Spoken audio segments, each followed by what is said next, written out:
ওই ব্যবসায়ীর আবার নিয়ম হলো কোনো স্যার বলা যাবে না, কোনো বস বলা যাবে না। ওনার অফিসে শত শত স্টাফ, আমি কতবার গেছি গুলো শেষ করা যাবে না। ওখানে স্যার বললে ফাইন, খবর আছে, কেউ কাউকে স্যার বলতে পারবে না, সবাই সবাইকে ভাই বলবে। মালিকও ভাই, কর্মচারীও ভাই। আরো মজার বিষয় হলো ওনার অফিসের টেবিলগুলোর কোনো টেবিলের কোনো বিশেষ সাইজ নাই। পুরা বিশাল বড় ভবন, পুরা বিল্ডিং এর সমস্ত টেবিল, সমস্ত চেয়ার একরকম। তো সেখানে ভাই ছাড়া কিছু বলার সিস্টেম নাই। এদেশেও কিছু ভালো মানুষ আছে, আমরা চিনি না, জানি না, বা তাদের কদর আমরা করতে পারি না। আল্লাহ রাব্বুল আলামিন শত শত কোটি টাকার ব্যবসা বাণিজ্য দিয়ে রেখেছেন, অনেক বড় ব্যবসায়ী, হাজারো মানুষ তার অধীনে কাজ করে। তো ওনার বাসায় একবার দাওয়াত দিয়েছেন, আমি গেলাম। ওনার 2-3 জন গাড়ি চালক আছে, 2-3টা গাড়ি, যেগুলো ওনার ফ্যামিলির আত্মীয় স্বজনদের ব্যক্তিগত কাজে ব্যবহার হয়। তো এই গাড়ি চালকদের সাথে আমাদের ভালো সম্পর্ক, চেনা জানা, আসা যাওয়া যেহেতু অনেক। তো খেতে বসছি, আর আমাকে ড্রাইভাররা বললেন, গাড়ি চালকরা বললেন, হুজুর একটা আবদার আছে আপনার কাছে। ভাই কি আবদার বলেন? ভাই সামনে বসা, বলে ভাইকে একটু বলেন গাড়িটা চেঞ্জ করতে হবে। এই পুরাতন প্রিমিয়াম প্রাইভেট কার নিয়ে আমরা ঢাকার বাইরে যেতে হয়, উনি গ্রামের বাড়িতে যান, উনি একজন পরিচিত প্রতিষ্ঠিত মানুষ, দেশের সম্পদ। তো উনি রাস্তাঘাটে দুর্ঘটনায় মারা গেলে, একটা বিপদ হলে কি হবে?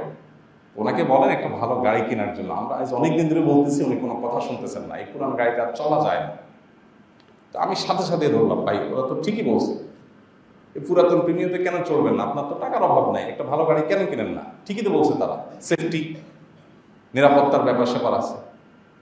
তো উনি আমাকে বললেন, ভাই সত্যি বলতে এই গাড়িতে কোনো সমস্যা নাই, টুকটাক সমস্যা তো সব গাড়িতেই থাকে। মুশকিল হলো আমি যেখানে থাকি এখানে নিচের সব হোমরা সমরা অনেক উনি ভাড়ায় থাকেন। ওনার নিজস্ব কোনো বাড়িও নাই, কোনো ফ্ল্যাটও নাই, কোনো প্লটও নাই ঢাকায়। শত শত কোটি টাকার মালিক, হাজার হাজার কর্মচারী, ঢাকায় কোনো বাড়িও নাই, কোনো ফ্ল্যাটও নাই, কোনো প্লটও নাই। সম্প্রতি একটা জায়গা থাকার জন্য আমরা একসাথে একটা মাথা গোঁজার জন্য একটা জায়গা নিয়েছি। সেখানে অনেক মানুষ, 20 জন মনে হয়, এর মধ্যে উনিও আছেন। সেটা শুধুমাত্র দিনই কারণে একটা শেয়ার নিছেন, তাও আমাদের সাথে।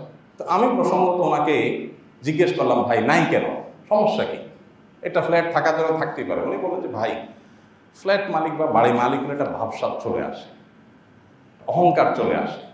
এখন আমি এখানে মনটা ছোট, আমি ভাড়াটিয়া, এরা সবাই ফ্ল্যাট মালিক, এখানে এক একটা ফ্ল্যাটের দাম অনেক টাকা, নিরাপত্তার জন্য এখানে থাকি।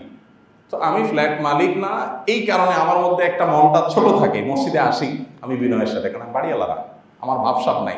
তো আমি শুনে অবাক হয়ে গেলাম। গাড়ির বিষয়ে বলতেছেন যে ভাই এখানে সবাই খুব চকচকা গাড়ি বাইর হয়, তো সব ল্যান্ড ক্রুজার, BMW, এটা সেটা বের হয়। আমার ড্রাইভার সাহেবদের ইজ্জতের সাথে এটা যায় না, তাদের কাছে খারাপ লাগে যে তারা প্রিমিয়াম নিয়ে বাইক হয়। এই সমস্যাটা তাদের, আমার কোনো অসুবিধা নেই ভাই।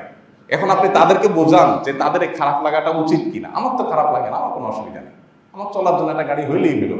এখন আমার পাশে ফ্ল্যাটওয়ালা BMW, আরেকটা ল্যান্ড ক্রুজার, আরেকটা হয়তো আরো দামি গাড়ি, এটার জন্য আমি এটা নিয়ে চলতে যদি আমার অসুবিধা হয়, তাহলে বুঝতে হবে আমার ভেতরে সমস্যা আছে। শেষ পর্যন্ত উনি গাড়ি কিনলেন না, বহু চাপাচাপির পর সত্যি গাড়ি নষ্ট, সত্যি সমস্যা, তারপর একটা গাড়ি কিনছেন কোন রকম, তাও মালয়েশিয়ান, ভালো কোনো দামি গাড়ি না। তো ভাইরা আমার, অহংকার এবং বিনয় এটা কিন্তু মানুষের কাজে কর্মে প্রকাশ পেয়ে যায়, আচার আচরণ দ্বারায় প্রকাশ পেয়ে যায়।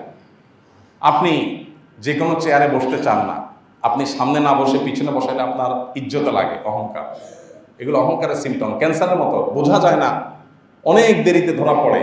আপনি ভিতরে অহংকার লালন করছেন যে আপনি টেরই পাচ্ছেন না, নিজের অজান্তে অহংকার করছে। এই জন্য নিজেকে বিনয়ী করার চেষ্টা করা। আল্লাহ তাআলা আমাদেরকে ছোট থেকে বেঁচে থেকে নবী করিম সাল্লাল্লাহু আলাইহি ওয়াসাল্লামের অনুসারী হিসেবে বিনয়ী হওয়ার তৌফিক দান করুন।